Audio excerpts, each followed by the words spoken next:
Torres घोटाळ्याचं प्रकरण सध्या गाजतंय आणि याच प्रकरणामध्ये सध्या पोलीस वेगवेगळ्या ठिकाणी छापेमारी सध्या सुरू केलेली आहे आणि गेल्या 3 दिवसांपासून टोरेस प्रकरणामध्ये सध्या हे छापेमारीचं सत्र सुरू असल्याचं दिसतंय।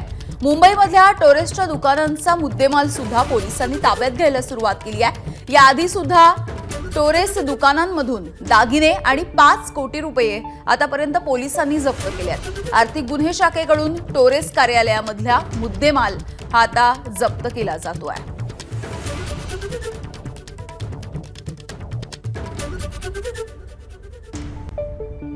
आणि या संदर्भातली अधिकची माहिती जाणून घेऊयात। आमचे प्रतिनिधी अजय माने सध्या आपल्या सोबत आहेत। अजय, आपण बघतोय गेल्या काही दिवसांपासून हा टोरेसचा घोटाळा जो महाराष्ट्रामध्ये मुंबईमध्ये खास करून सुरू आहे हा गाजताना दिसतोय आणि काय नेमकी नवीन माहिती यामधून समोर येते याविषयी काही कळू शकलेलं आहे का आणि अद्यापही छापेमारीचं सत्र सुरूच आहे?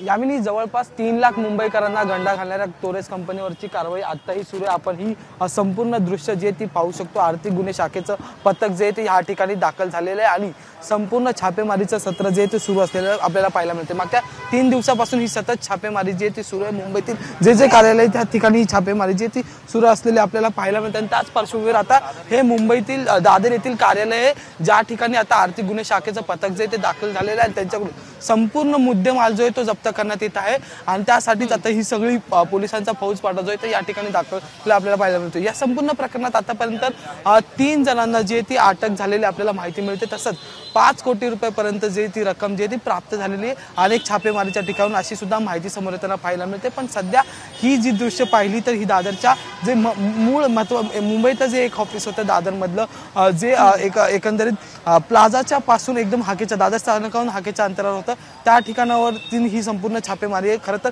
हे संपूर्ण प्रकरण सुद्धा ह्याच ठिकाणाहून उघडकीस आलं होतं कारण की ह्या ठिकाणी लोकांची गर्दी झाली होती। नंतर लोक ह्या ठिकाणी ज्यावेळेस लोकांना कळलं की आपले पैसे बुडाले गेले होते तेव्हा इथेच सगळ्यात मोठी आंदोलन झाले होते आणि त्याच्यानंतर आता 3 दिवसापासून पोलीस प्रशासन या ठिकाणी तैनात आहे आणि त्यानंतर आज सकाळपासूनच जे ते आर्थिक गुन्हे शाखेचं पथक जे ते या ठिकाणी दाखल झालेलं आपल्याला पाहायला मिळतं आणि संपूर्ण मालमत्ता असेल वस्तू असतील संपूर्ण या कार्यालयातल्या त्या ज्या आहेत त्या जमा करण्यात येत आहेत। त्याच्यावर छापेमारी करण्यात आले।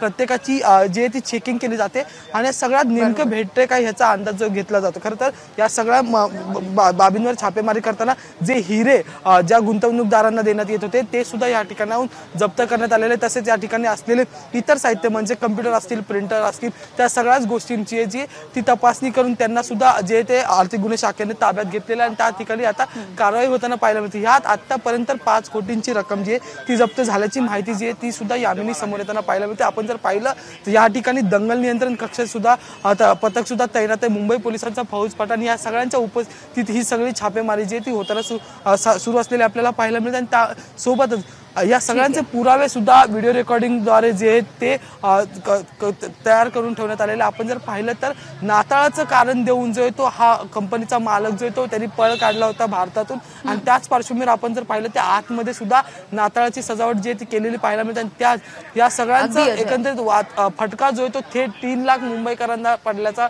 माहिती मिळते। आणि ह्या प्रकरणात आतापर्यंत जर पाहिलं तर गुंतवणुकीची किंमत जी ती अद्यापही स्पष्ट झालेली नाही की म्हणजे नेमके किती पैसे ह्या मुंबईकरांनी 3 लाख मुंबईकरांनी गुंतवलेले त्याचं मूल्य अद्याप जे ते समोर आलेलं पाहायला मिळत नाही। पण आता ही आता जी छापेमारी सध्या सुरू आहे पोलिसांच्या हाती काही नवे धागेदोरे लागतात का?